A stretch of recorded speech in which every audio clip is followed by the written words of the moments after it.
5 months ago, Saddam Hussein started this cruel war against Kuwait. Tonight, the battle has been joined. To leave office before my term is completed is abhorrent to every instinct in my body. But as president, I must put the interests of America first. What we need in the United States is not division. What we need in the United States is not hatred. What we need in the United States is not violence and lawlessness, but is love and wisdom and compassion toward one another. And that's why, as I stood there, I urged the Soviet leader, Mr. Gorbachev, to send a new signal of openness to the world by tearing down that wall. We'll be able to join hands and sing in the words of the old Negro spiritual, free at last, free at last. Thank God Almighty, we are free at last. So first of all, let me assert my firm belief that the only thing we have to fear is fear itself. So bear ourselves that if the British Empire and its Commonwealth last for 1,000 years, men will still say, this was their finest hour. And so, my fellow Americans, ask not what your country can do for you, ask what you can do for your country.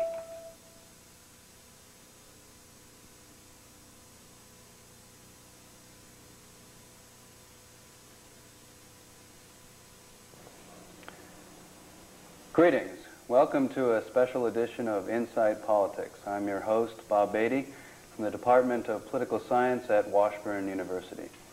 The stated purpose of this show is to present, analyze, and examine issues of public importance, whether they be of local, state, national, or international concern. However, the attack upon the United States that occurred September 11, 2001, transcends those traditional demarcations. Those attacks not only resulted in the deaths of more than 6,000 people, but also have raised confusing questions involving hate and violence, belief in religion, chaos and justice, peace and war. The purpose of this special show is a simple one: to try and begin to explain the inexplicable and to try to offer insight into a place where blindness is so common. To that end, I have asked Washburn President Jerry Farley, Dr. Mark Peterson, and Dr. Chris Hamilton for their thoughts and ideas on what the attack has wrought and what it means. First, a message from Dr. Jerry Farley, who on the day of the attack was only a short distance from the World Trade Center. Dr. Farley? Well, Professor, thank you for inviting me and having an opportunity to talk to people here in Topeka and those in our university community as well. It was a terrible event. It's a tragedy of unspeakable proportions, and it's something that none of us can understand. It touched us here in Topeka just as it did those that were directly involved in New York City and in Washington, D.C. We have colleagues here at the university who have family members that have lost their lives in this tragedy. As Professor Beatty said, I was in New York City myself, and so I saw firsthand some of the pain that was on the faces of those people in the city. We grieve with them. We express our condolences and our sympathy to those family members that have lost loved ones. But perhaps we also have a role here in Topeka and at Washburn University in helping us take the next steps forward. While it will be difficult and while it will be a challenge for us to overcome some of our emotions, some of our fears, some of our anger, we must begin to do that. And we at Washburn can help play a role in making that happen. We have an enormous number of very talented people here who can help us begin to understand why something like this could occur, to help us begin to understand how we can overcome some of the hatred, some of the concerns that we would have about others who may look different from us, who may act different from us. Perhaps we can understand a bit more about other person's religions, about other person's politics, and find out really why something like this could occur and why it would occur in today's world. At Washburn, we're going to have a number of sessions where people can come learn about other people, other people's religions, other people's habits, other people's cultures. And by doing that, perhaps we can all be more sensitive to those that are around us. We want to make those visitors to our country, those people that are here in Topeka, that we are neighbors with, if they are from another country, we want to make them feel comfortable here in Topeka. We want to make our international students feel comfortable and welcome here at Washburn University. While we all have the pain to overcome, while we all share the grief, and while we all want to do something positive, we can do that by talking with one another and learning to overcome the hatred and the anger that we all feel. Thank you very much, Dr. Farley. I'd like to thank Dr. Farley for taking the time to add his thoughts to the program. When we come back, commentary from Dr. Mark Peterson. Wherever you go, you see the signs. A new century is coming, and with it, 1,000 questions. Will there be peace? Will your family ever be in harm's way? Will a small town in Texas be hit with a hurricane? Will your daughter ever need a new kind of blood treatment? Will that nice man who hands you the paper ever need a hand to hold in a time of need? We have no crystal ball for the world that awaits. Just one promise. We'll be there, whether it's in the eye of the storm, in your darkest hour, in your time of need, or in the light of day. We'll be there.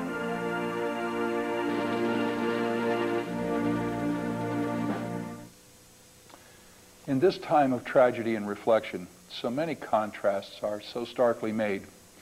The incomprehensible and to us irrational acts of terrorists killing thousands of anonymous and personally guiltless individuals stands alongside the incomprehensible and perhaps equally irrational acts of selfless men and women running towards calamity and digging afterward to save and recover victims at certain peril to their own lives. The love of strangers and pity for their plight stands starkly in contrast to the deep, violent, lethal hatred of the others felt on both sides of this new war that has been brought to our homeland. It is, I believe, of paramount importance to remember, if proven to be as our politicians and media have speculated, that those who have attacked us are followers of an extreme form of Islamic faith. In that regard, they are motivated by a selfless altruism on behalf of their beliefs in peoples who they view as being violated, debased, and destroyed by Western culture, economics, and military technological superiority in a consistent and severe way. In other words, all our hates spring from sorrow. All actions taken are viewed through the same lenses of altruism and vengeance by the respective actors. This self-righteous rationalization of rights and grievances is not new. It is as old as mankind, in fact. In various places around the world, we can find ready examples of the generations upon generations of violence we have visited upon each other. The two current outstanding examples are, of course, the Israeli-Palestinian conflict and sectarian warfare in Northern Ireland. But there are many, many more we do not, as Americans, know much or anything about. In the time available today, I want to talk about changing the global political economy through changing American or Western foreign policy in ways that could at least diminish, if not eliminate, the ability of the others to find new sources of manpower and other resources to maintain this new conflict, and perhaps to change the dynamic of old conflicts as well. First, some facts taken from CIA, congressional, presidential, and State Department information sources. The world domestic product, the sum of all goods and services produced by all the nations of the world in 1999, amounted to $40.7 trillion. Of this amount, the United States produced just a bit less than 25% of the total, $9.3 trillion. With a bit less than 5% of the world's total population, it is impossible not to marvel at both the astonishing productivity and excess of American economy. If we bring our attention to bear on the 37 nations of Europe, North America, and the Pacific Rim that have the most robust economies, we discover that 74% of the world's economic productivity lies in the hands of 42% of the world's population. In contrast, consider that 17 nations comprised mostly of the Mideastern states that have been identified as harboring or supporting radical Islamic terror cells, plus India and North Korea, account for just 9% of the world domestic product and have 28% of the world's population. Keep in mind that several of these states are significant petroleum producers, and India's economic output is approaching $2 trillion per year. Excluding India from the list does not improve the situation. These countries are so poor that India, with over 1 billion inhabitants, is still the economic powerhouse. In perhaps more understandable terms, this means that every person in the 37 developed nations could claim personal productivity of $11,700, while the residents of these benighted 17 states could lay claim to just $3,700 in the 1999-2000 time period. Keep in mind, these are not the most abjectly poor nations in the world. Bangladesh is not here, nor are the states of sub-Saharan Africa, or the Andean states of Bolivia and Ecuador. My thesis is this: most of these 17 states are states in transition, with weak governments, in part a result of the deformed childhoods they had under colonial rule, and in part a reflection of Cold War global politics. Strong traditional cultures, profound gaps between wealthy elites and the rest of their societies, and what has been termed, as I recall by the sociologist David Lerner, a rising tide of expectation. These transitional states have many unhappy people, and the West, and most especially this nation, are doing little to mitigate this unhappiness. The ever-presence of our culture through satellite television, McDonald's, movies, tourism, and global business is a source of horror and revulsion for many in these places. The values of traditional peoples are offended by our dress, our dietary habits, our more equal treatment of gender, and our equalitarian democracy. These things are not so hard to understand if put in the context of the typical human reaction to change and disruption of what is perceived to be normal or ordinary. None of us enjoys living in a state of unease and apprehension. In our society, we have developed cultural and political methods to overcome these anxieties and normalize and embrace change. The positive connotations of newness and innovation are everywhere.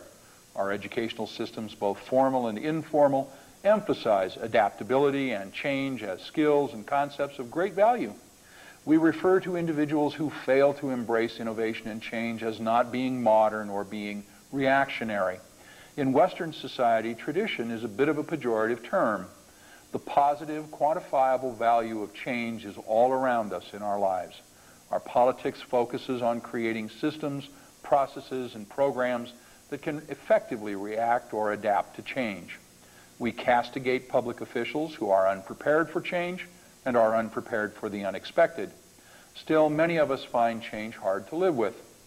Imagine then how disconcerting it must be in societies where change is viewed as a manifestation of human egotism and a disruption of God's ordered state. And we, the United States, do little to assist the transition beyond encouraging the governments of these weak states to permit our media and commercial interests unfettered access to their societies and economies. Once we have fully engaged in this new war on terrorism, we should remember some of the positive lessons of our past wars, and most especially the experience of the Marshall Plan following World War II. As a nation, we spend pitifully little on helping strengthen the qualities of these weak states. Our government's commitment to non-military foreign aid has averaged roughly 0.7% of the total federal budget over the last decade. For the roughly 4 billion people on the planet not living in Western luxury, we spend $3.75 per capita. And most of that goes to fight narco-trafficking. Without aggressive efforts to make ourselves more cosmopolitan and aware as a people, without undertaking efforts to assist states with the education and dispersion of modernization in humane and respectful ways, without respecting the rights of people who clearly choose not to westernize and throw off traditionalism, we are no better than the misguided missionaries of the 19th century, putting grass skirts on the natives and forcing them to accept Western concepts of monogamy and prurience. Continuing to make those mistakes will breed new generations of people who, when confronted with confusion and the dislocation of their life values, look for an object or person to blame and to hate for their discomfort. Ending the behavior of individuals bent on terror will undoubtedly require acts of absolute finality and vengeance. Limiting and eliminating the reservoir of recruitment that instigators of terror draw upon can and must be done through humane, generous, and altruistic means. The greatness of our revenge will not come from annihilating the enemy, but from recognizing and using the vastness of our power to relieve and erase the sources of grievance. What if you had to choose between a flower and an elephant? What would you choose? What if you had to decide between a 100-year-old tree and a 1,000,000-year-old beach? Could you choose between drinking clean water or breathing clean air? Now you can choose all these things. EarthShare, the world's leading environmental groups working together. It's one choice we can all live with. Imagine what it feels like to be a hero every day. You can make a difference in the Coast Guard. Jobs that matter. Imagine what it feels like. Join the Coast Guard or the Coast Guard Reserve. Stop drugs. Save lives. Protect the environment. Call toll-free 1-877-NOW-USCG. Coast Guard. Jobs that matter. Welcome back to this special edition of Insight Politics.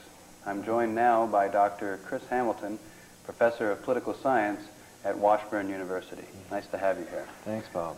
You've done a fair amount of research on domestic hate groups. How does the domestic hate group compare to the international hate group? Well, there's several things to keep in mind. The facts are we're a lot more threatened than we are really every year. There are more attacks, there are more incidents every year from domestic hate groups than there are from international. Of course, good sources of this information would include the Jewish Anti-Defamation League and the Southern Poverty Law Center. But basically, since the last 15 years, we've had a really great growth, unfortunately, in ultra-right groups, and everyone knows this from Timothy McVeigh. They're a little confused, I think, the general public is, about exactly what his motives were. But a lot of it is sort of a neo-Nazi style of belief, which is backed up by a rather odd religion that developed in the United States called Christian Identity. These organizations estimate there's as many as 1 million sympathizers in the United States that have grown since the late 80s, 50,000 activists, and probably as many as 1,000 or even 2,000 active terrorists, extreme terrorists that conduct approximately 200 acts of violence in the United States and sometimes are interdicted by authorities before these things happen. Timothy McVeigh just happened to be one of those guys who got away with it. So we've seen terrorism happen, and it isn't always foreign. The danger really is somewhat greater from domestic terrorists. Is there similarities between the domestic and international terrorists? No, the stuff here that's homegrown, unfortunately, is an ultra-right-wing threat. This kind of thing grew in Germany after the fall of the wall, you might remember, in German politics, but the German government and most governments are more active in pursuing such regrowth of Nazi-style belief systems than we have been. Mm-hmm. So you're saying that there can be up to 200 acts of violence domestically by domestic groups? Oh, sure. Yeah, these are well documented by Southern Poverty and Anti-Defamation. Do you have any examples of what sort of things other than the Timothy Other McVeigh? than the Timothy McVeigh, sure, there was a number of years back an almost successful attempt at poisoning water in Los Angeles. Amtrak trains derailed in the Southwest. FBI headquarters nearly bombed in several locations on the East Coast. And besides that, you have individual acts of terror, such as occurred with Buford Furrow in the Los Angeles daycare, a little more than a year ago. There's a lot of these people wandering around that are quite dangerous. So you're implying that this idea that you need to fight a war on terrorism may also involve looking at it with new eyes at home? Yes, I think so. I think we have to be aware that extremism grows in several oddball ways. And the most unfortunate way it grew in the United States was a resurgence of Nazi-style racist ideology that went underground even though it was pursued and looked at, carefully pursued by authorities, state authorities, federal authorities. Americans thought this had something to do with the militia organizations, but those were just targets. Those were people that these guys wanted to recruit in. Let me expand our discussion a little bit and ask you, are there some major things Americans need to seek or to look for to better understand this crisis? The international crisis? Yes. I think Americans aren't being served well by our current news media. I tend to depend on newspapers. New York Times is pretty good. London Times is excellent. Foreign news reporting can give you a great deal of information, and we have more access to that now than we used to. German TV, Deutsche Welle TV, BBC TV broadcasts.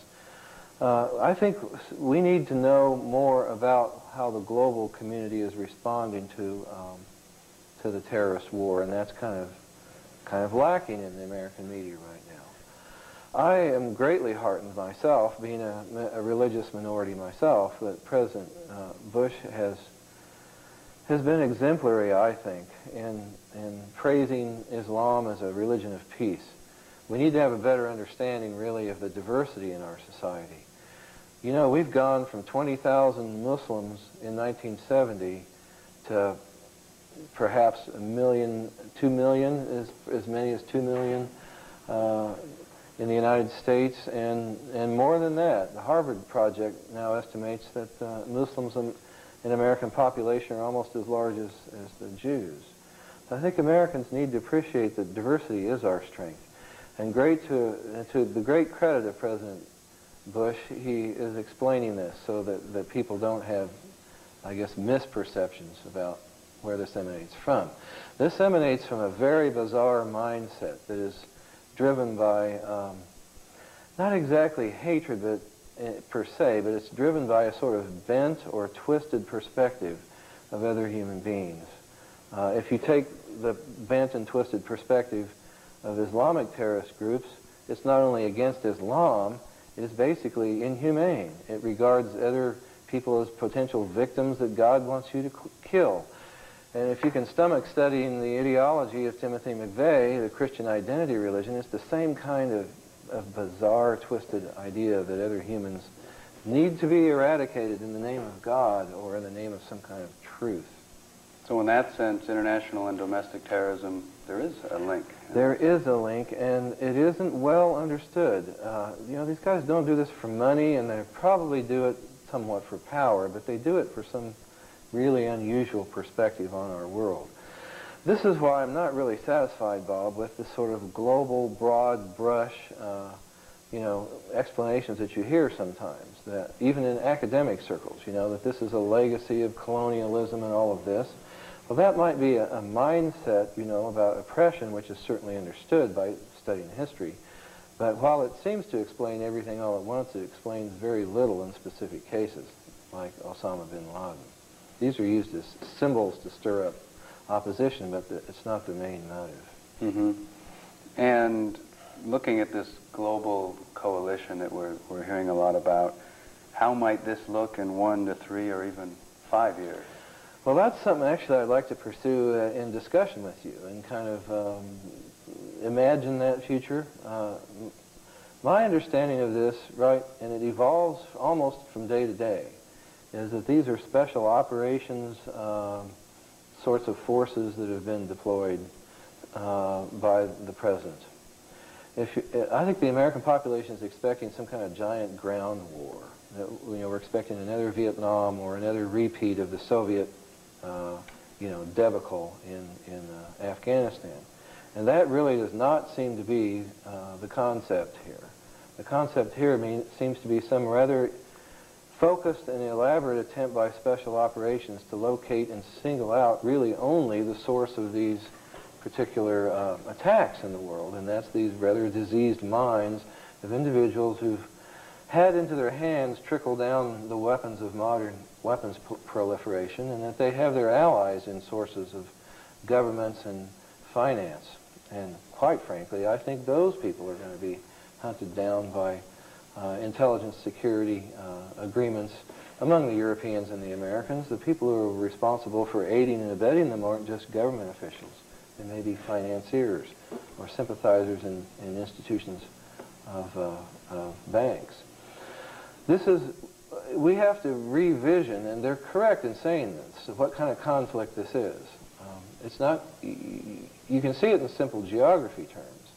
Now, there's no ocean access where you can beachfront right up to Afghanistan and load off the Normandy invasion with 60,000 ships. You can't airlift these guys in, and that's not the intent. So I think a year from now, we'll if you imagine this, you will be seeing some pretty big scrambling attempts by special operations efforts to locate and destroy these terrorists. But it's also a war of covert cover, because we can't display with the media where these guys are. We can't put Dan Rather with the special operations teams and let them know through the internet, you know, where American forces are coming from. So it strikes me that we're going to have about a year of something like cloaked information because of the nature of the conflict. Do you think this is a war on these terrorists, or are we actually speaking about a war on terrorism? And the reason I ask is, if it's these terrorists and we go in covert operations, we track down Al-Qaeda and Osama bin Laden, and then we might declare some sort of victory. But if we declare war on terrorism, logically, does that not mean we go get the IRA in Northern Ireland?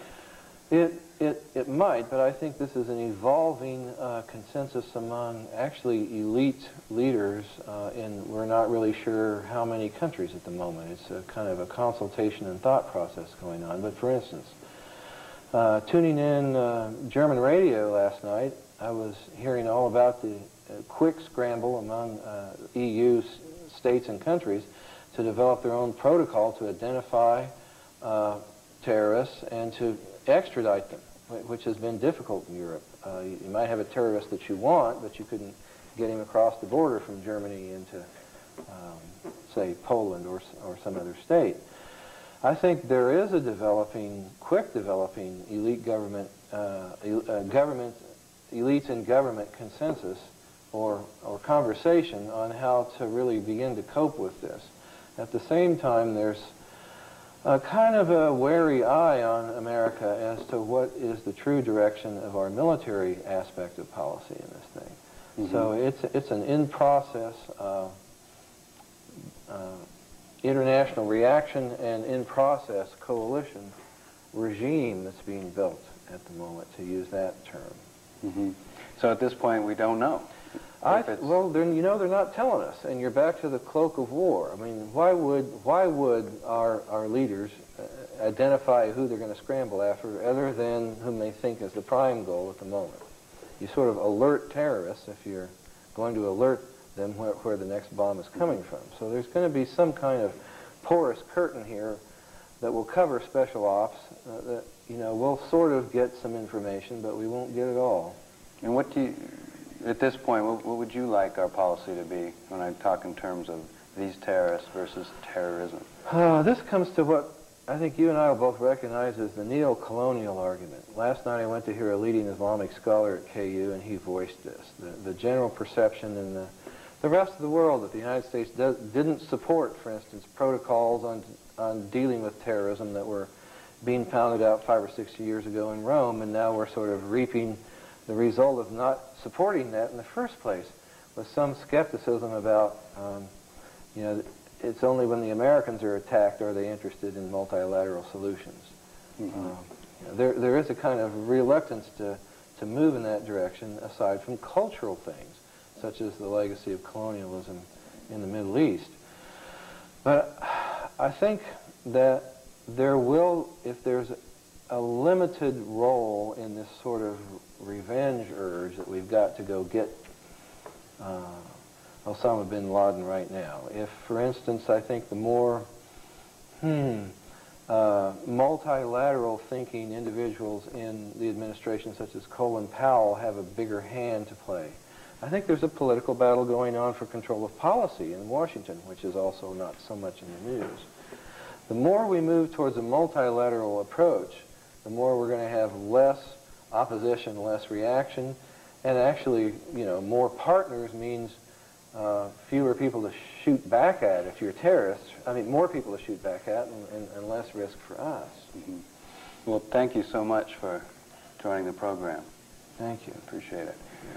I'd like to thank Brenda White, Rod Brown, and all the great staff here for making it possible to do this show on such short notice. Their professionalism and skill is very much appreciated. As a nation and as human beings, we have much to think about and much to do. In some ways, the immediate to-do aspect seems clear. We must make war on terrorism and hate. We all find this easy to say, don't we? But we need to also decide if we will accept the responsibility of our words. Our actions have not always matched our words in the past, both as a nation and as individuals. As a nation, we've wanted victory with no cost, clean battles with no American blood spilled. This requirement, this demand by us, the people, to our government has led to intervention and actions that require little to no thought by us. Sterile, antiseptic wars for the American civilian, but dirty, bloody, tragic, horrific, visceral wars for those we have fought. The odd effect is that in our intervention, we have increased our isolationism, that in our display of strength, we have revealed our weaknesses. Osama bin Laden himself said in a 1999 interview that our weakness was not military strength, but a weakness in will. And if we find the will, if the patriotism we have seen sweeping the country manifests itself into a desire to invest, involve, and put ourselves on the line, then we must decide the path we will take. We must decide whether it will be the short-term path of bringing to justice terrorists or the longer-term path that Dr. Peterson mentions, which involves analyzing what our place and role really is in the world. And if we do find ourselves lacking in some small bit of nobility, we have to decide if we're willing to change. And can a new Americanness manifest itself at the local level? As individuals, we often condemn hate in the sanctity of our churches and homes, but we remain silent when we see it in public, afraid of how it might affect us to cause trouble. Hate continues to surround us here in America, whether it be in the name of an NFL football team, on the stars and bars of a state flag, or in the hearts of those who wish death for people of a different sexual orientation, religion, color, or ethnicity.